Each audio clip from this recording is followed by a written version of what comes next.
Hi everyone, it's Mrs. Kilby with Copper County 4-H again. This is Sammy joining us again today. He loves these videos with everybody. Today I'm going to read a story that I usually do with second grade with 4-H Project Butterfly Wings. And I love this book because the illustrations have so much detail to them, and it does a good job of explaining to us butterflies. It's called A Butterfly is Patient by Dianna Aston. She has a series of books with different things, with seeds and eggs, and this one is about butterflies, and it's my favorite. On the inside, it's a little different than one of the other books that we read where it had butterflies on the front and the back. This one, the beginning, shows the larvae, the caterpillars of different species. And then at the end, we'll see what's at the back. So let's get started in this beautiful book. A butterfly is patient. It begins as an egg beneath an umbrella of leaves, protected from the rain, hidden from creatures that might harm it, until the caterpillar inside chews free from its egg casing, tiny, wingless, hungry to grow. This is the example of the egg. This is a great purple hair streak egg. And each of the eggs, depending on the species of butterfly, will be different. Some may be round, some may be long. They'll have different colors or different patterns to them, and that lets us know the species of the butterfly. In fact, every stage of a butterfly is specific to the species that it is. A butterfly is creative. A caterpillar feeds on leaves, eating so much that it must molt or shed its skin many times. It can grow up to 30,000 times larger than it was when it took its first bite. So we call these phases instar, and they go through multiple instars before they go into that chrysalis. And this one is newly emerged out of it. This life cycle right here is showing us the common buck-eyed butterfly.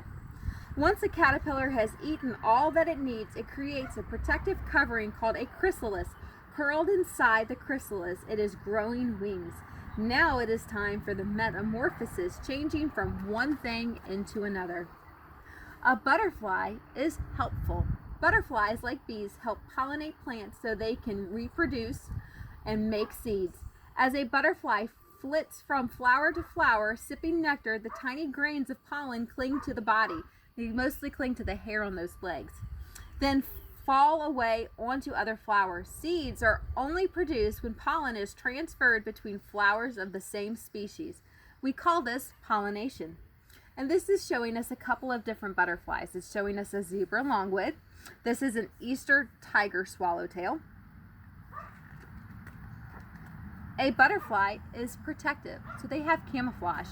Butterflies use their wings to protect themselves from predators. A predator is something that would harm something else, such as a hungry bird, lizards, and even other insects.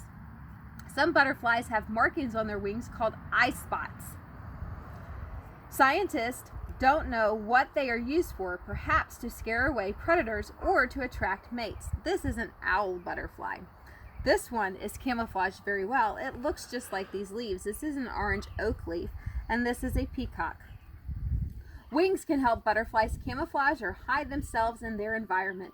One kind of butterfly, the peacock butterfly, the peacock's not here, sorry, makes a hissing sound by rubbing its wings together when it is alarmed. So you can see that it's probably doing that right now since that praying mantis is there. A butterfly is poisonous. The warning colors of some butterflies' wings, yellows, reds, orange, whites, and blacks, tell predators that they are poisonous or bad tasting. Monarchs and pipe vines, so this would be our monarch. This is our pipe vine swallowtail. They are a beautiful blue butterfly. Monarchs and pipe vine swallowtails eat poisonous plants as caterpillars, so they become poisonous as adults. Birds and other insects have learned not to eat them. A butterfly is spectacular. We have many different butterfly species in this one. So we have the zebra swallowtail. We have a spotted fritillary, a Malace lacewing, and this is the larvae of that, common poisey. There's lots of different ones in here. A butterfly is thirsty. To find flowers, butterflies smell the air with their antennae. They taste with their feet, but sip nectar, the sweet liquid produced by many flowers, with a proboscis. or a tongue, and that's that coiled like tube that stays at their head, and then when they go to drink the nectar, it uncoils into like a straw tube. So very similar to putting a straw in your drink and sipping through that. Some butterflies get their nourishment from rotting fruit or minerals. Often a kaleidoscope of butterflies gather as a puddle club, and that's when they're drinking the moisture from the ground, near a pond or lake to drink water rich in salt and minerals. A butterfly is big, so of course butterflies come in a variety of different sizes. This is the largest butterfly in the world. It is a Queen Alexandra's birdwig, and then the smallest butterfly is right here, and it's an Aryan small blue. The rare Queen Alexandra birdwig is the largest butterfly in the world, with wings that can span up to 1 foot. It lives in the rainforest in northern Papua New Guinea. The smallest and the rarest seen is an Aryan small blue. That is so small, it's like the size of a grain of rice. It's found in Afghanistan with a wingspan of less than 1/3 of an inch, so 8 millimeters, about the length of a grain of rice.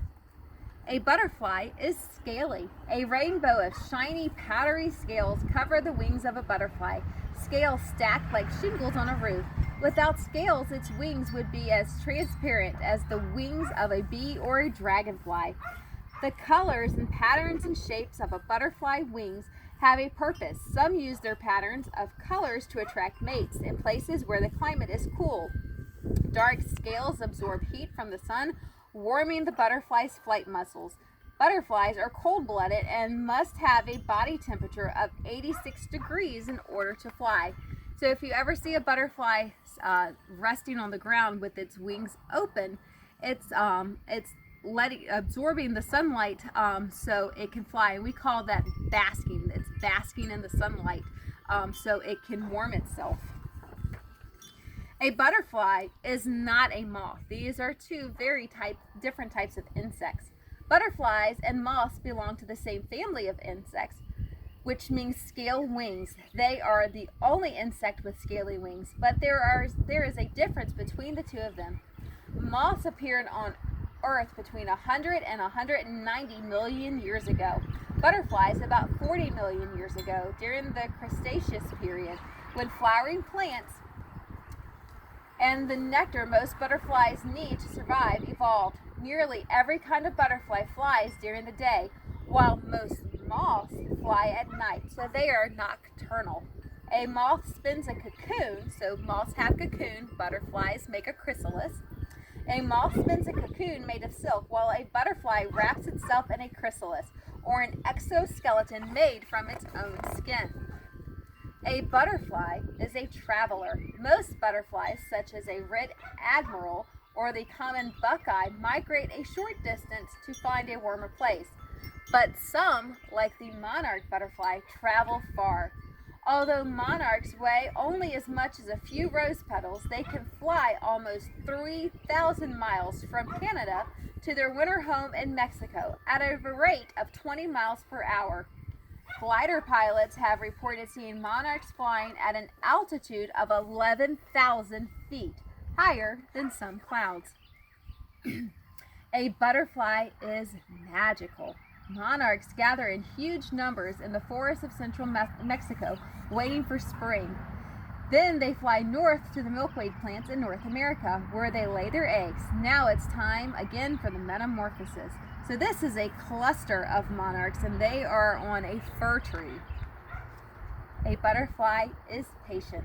The egg hatches, the caterpillar emerges, feasting on leaves before it wraps itself into a warm protective chrysalis, patiently waiting. And this is the great purple hair streak that we saw at the beginning of the book.